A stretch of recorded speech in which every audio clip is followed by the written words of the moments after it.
So we are rolling again. Season 2, episode 2. Here we are. How are you feeling about the season so far? I mean, it's flying by, Harris. Yeah. It feels like we were just here in these very seats. Pretty crazy. So, Sydney, you spent a lot of time riffing on some books. Ain't that the truth? Tell me a little bit about a book that you got really excited about that you feel like others, maybe podcast listeners, should know about. I mean, it's this book that I was gifted actually by you.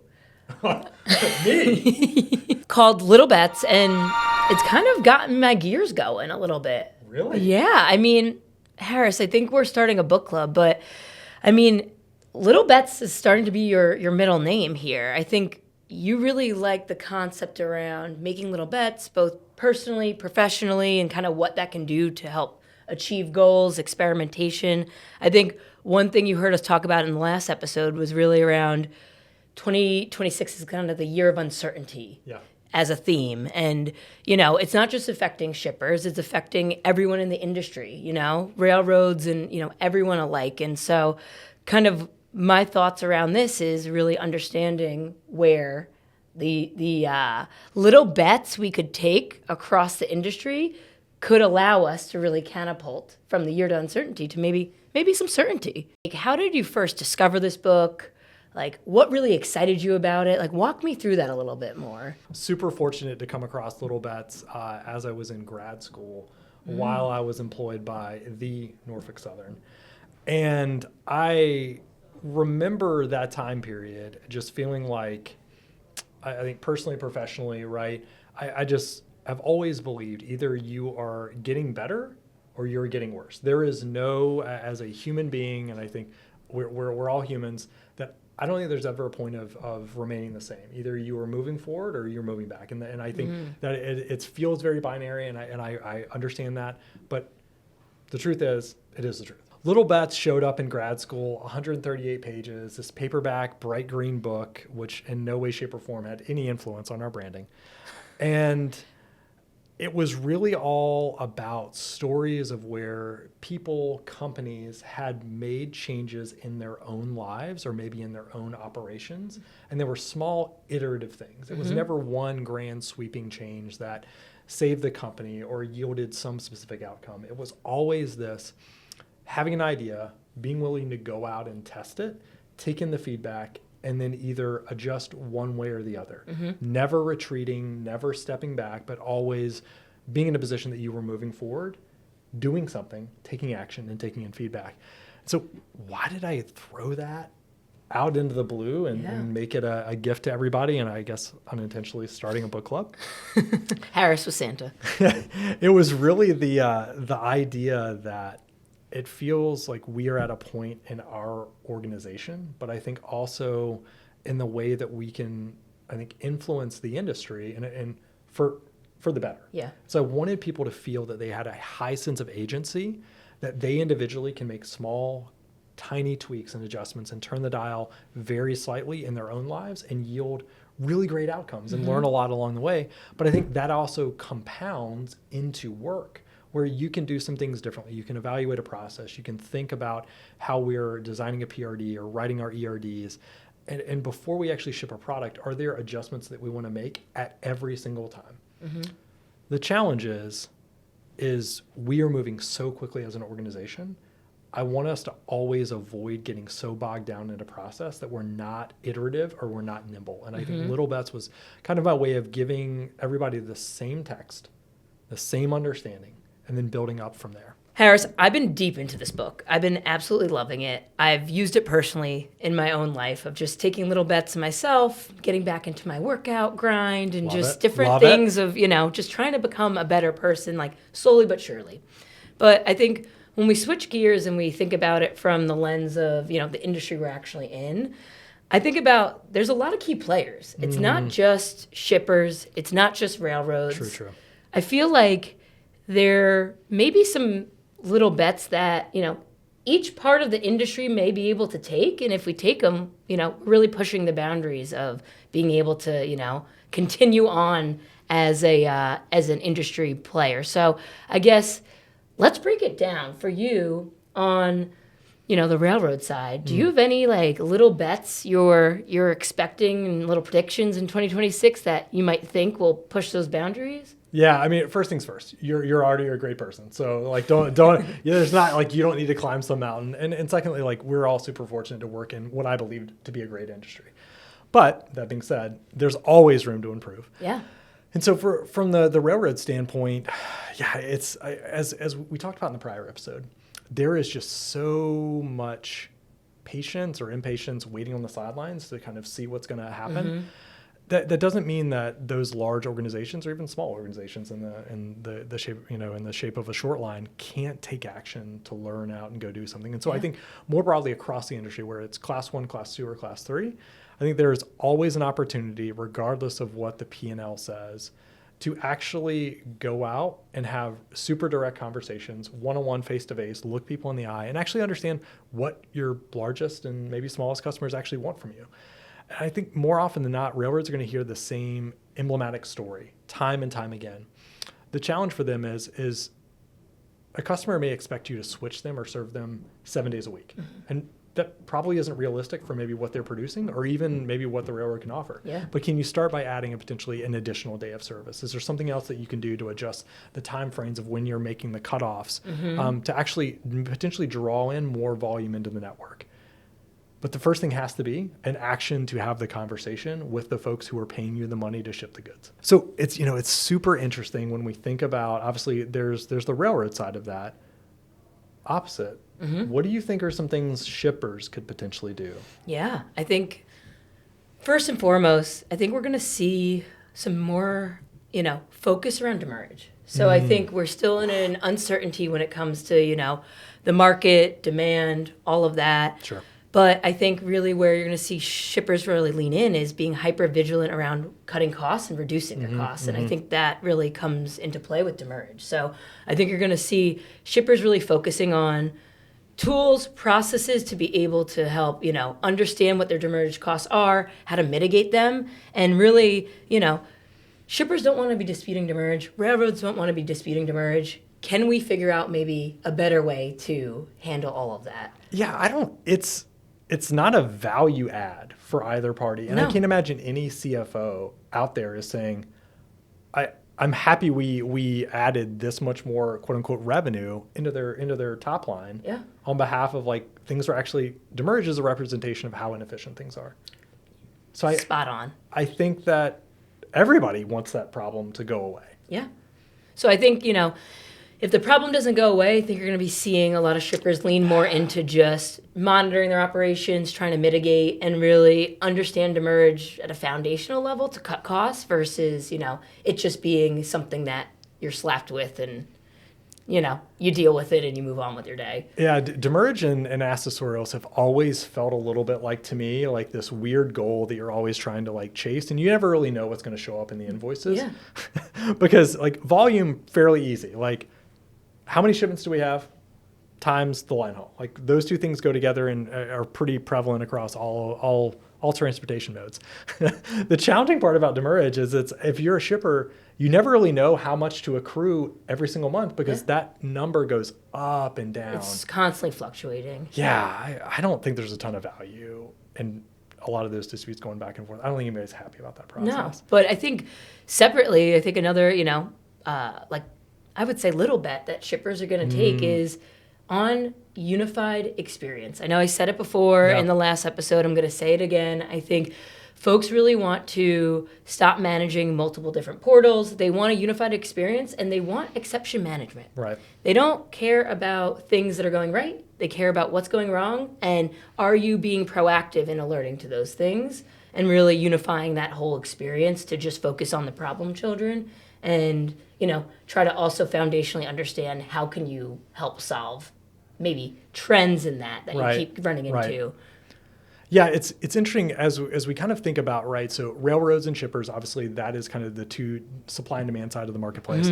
Obviously 1.65 million rail cars in North America, majority of those are owned by equipment owners and are leased back out to the market. When I think about what that kind of landscape looks like and the little bets that they might be able to take, it's interesting. There are only so many railcar types in the North American rail fleet. And I think also more importantly, that's only handled by, I mean, at this point, there's consolidation there happening as well. So there's only a handful of like major providers. Effectively, it's a commoditized market. Either you're going to get a cinder beam or you're going to get a boxcar, and a boxcar may vary by like depth and size and vintage. But I mean, truly at the end of the day, like a boxcar is kind of a boxcar is kind of a boxcar, generally speaking. So if you've got a commoditized market, and they're constantly generating returns, and maybe you're not going out to market to add in new equipment coming off the lines, like what is a little bet that you can make there? You know, thinking through this, it really feels like if you have a commoditized item that you need to get off the shelves or you need to keep off the shelves, you got to provide some sort of differentiation. I think going back to your point around unification or that customer experience, I think that's one of the areas where I think all of a sudden equipment owners are going to wake up. This is no longer like a bank interaction where you basically mortgage out these assets and collect the returns, and that's it. I think folks are really going to be looking to have just a better arm around the utilization, the maintenance, the predictability, and the equipment owners who also maybe own shops as well.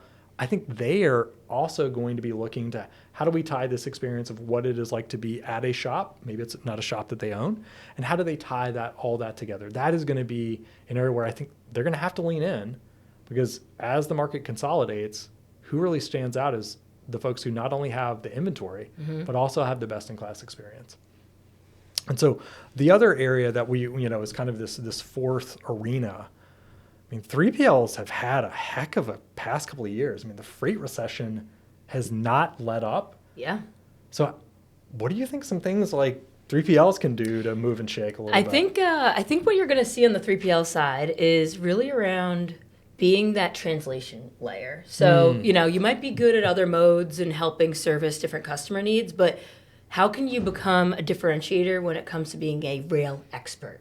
Are your teams being able to translate that over to shippers who may be new to the space, may not understand, and really kind of trickling down that tribal knowledge of how can they really increasingly become more of that interface to rail? How do they lower that barrier for shippers to actually come and utilize rail? Right, because I think if you're an active participant in the supply chain market over the past probably 36 months, truck has felt very easy and widely available and cheap. So if that's kind of where the business is trended towards, you're going to have to do something to bring people back. I mean, to me, the ones who are going to win are the ones who make it as easy to ship truck.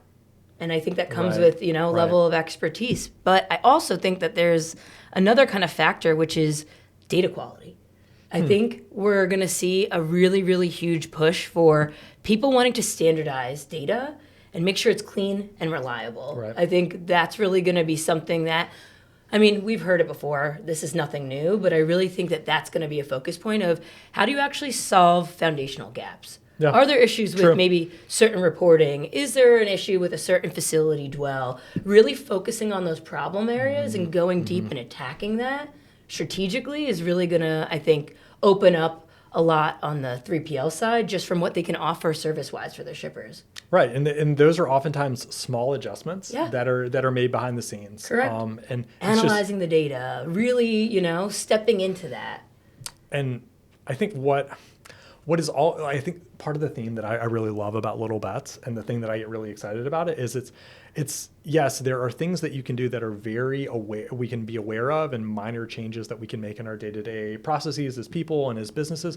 I think what often is, it's behind the scenes, the results that actually show up. And those results oftentimes don't show up until a month, a quarter, even a year later. And that's actually where the real return of the value is. But you never know if you never take the shot. Yeah. You don't know unless you try.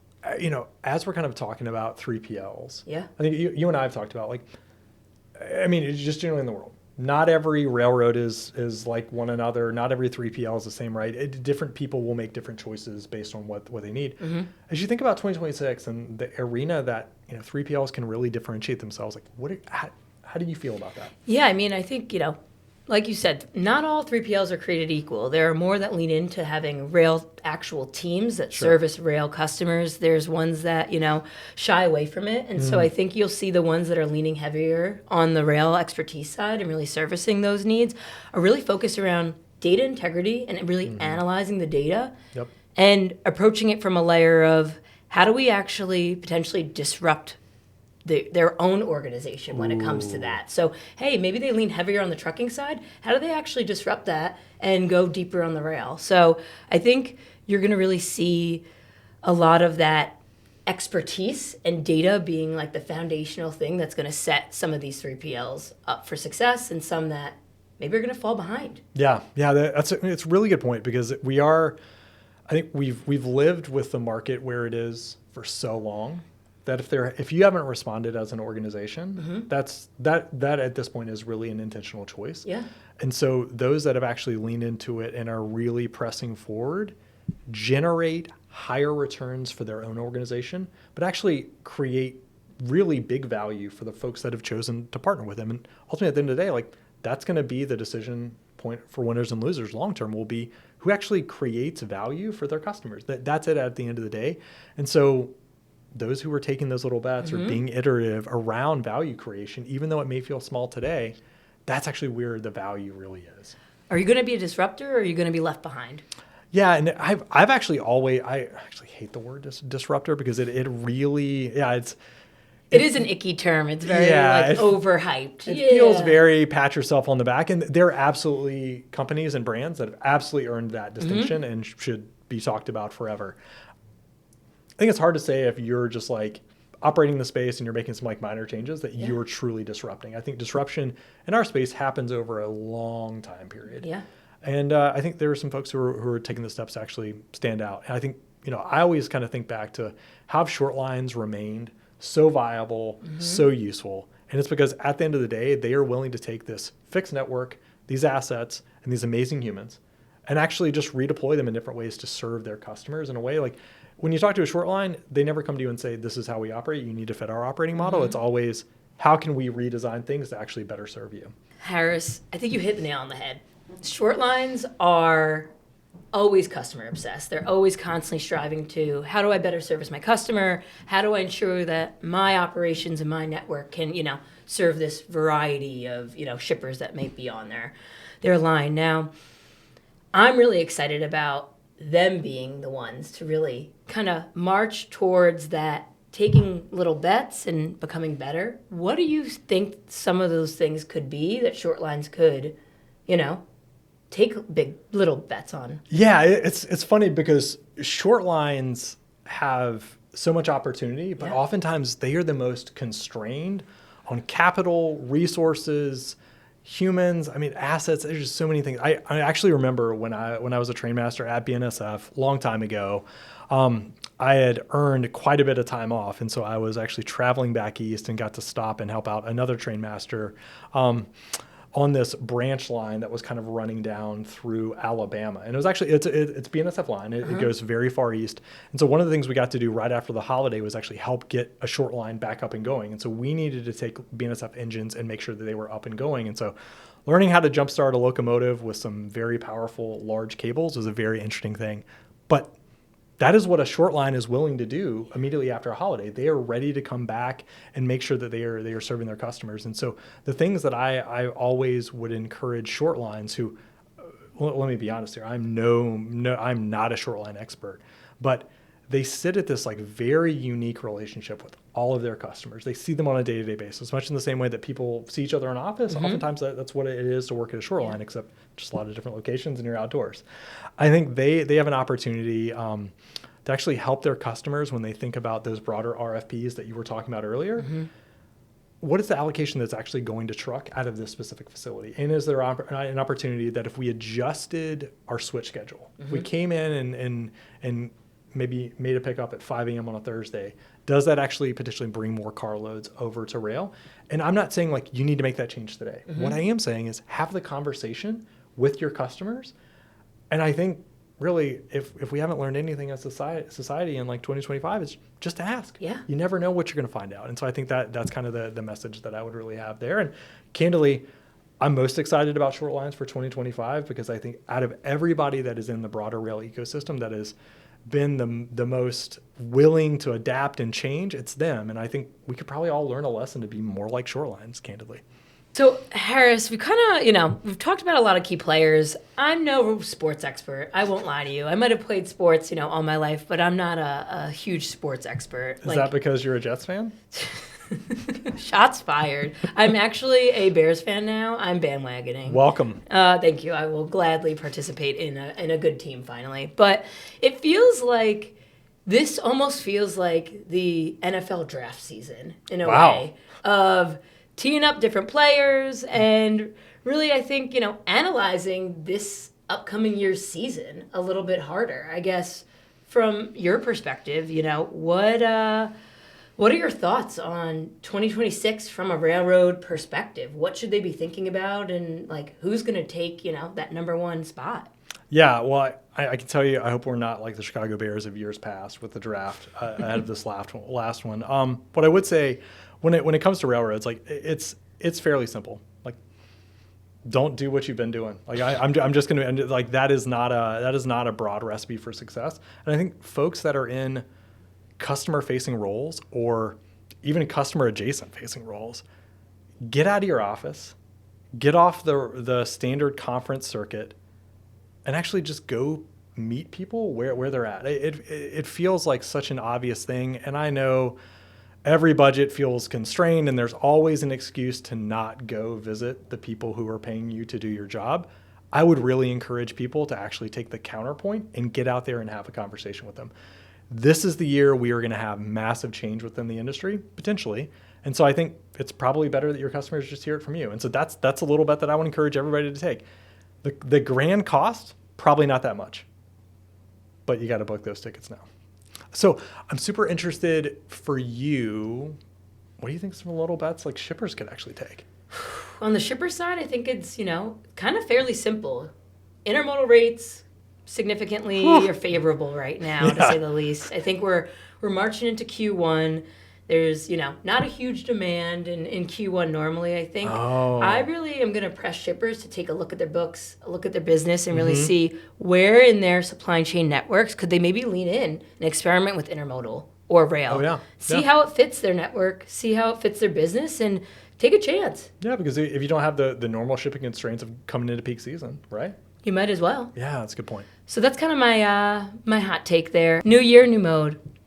Oh, that's a vibe. Yeah. Okay. I also think, from that same perspective, shippers are really going to take a look at demurrage as well. Like I said, that's going to be a cost, cutting potential avenue. And I challenge shippers to really set those targets now. What are your goals? What do you want to be below? And, take a hard look at setting them those goals and really, focusing in on that. Yeah, I think that's a really, really good perspective. I think what it really comes down to is so many individuals within the supply chain can make one small change, right, to a process or how they engage or maybe how often they're actually going to see their customers.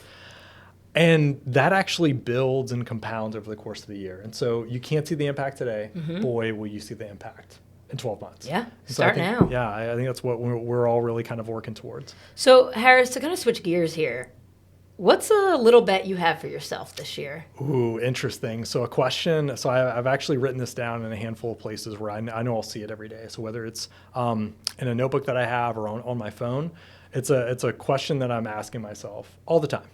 Does this actually meet the standard that I have for myself? And it's a very good weighing tool. And that if it doesn't, I don't really engage with it. If it does, I obviously lean in and go really hard at it. I think the other thing where I'm actually taking active action is I, like many people, like to read. One of the things that I don't really love is that the internet and the digital world is designed to distract you. And so whenever I come across something I read or I want to read, download it as a PDF, save it in a folder, and I will read it later. So I just continue to go on. And obviously, ads are generally not embedded on a PDF, and so we just kind of keep rolling. I love that. Yeah. I love that. I think in my mind, really what I'm leading into as just a little bit is a little bit more creativity. I want to have a new hobby, and so I'm going to be taking up pottery. Wow. That's my bet. I'm going to be making my own mugs and bowls. And, the first few might be gifts to other people if they're really bad. But, overall, that's what I'm going to be focused on is how can I, flex a little bit more of my creative juices. I cannot wait to see this Etsy store get up and going. And folks, thank you so much for taking the time to listen to this episode 2 of 2026. We're starting off the year strong. Sydney, thanks for joining us yet again. And folks, thanks for giving us your time. If you've got any questions or anything you want to hear more about, please let us know. Thanks for listening.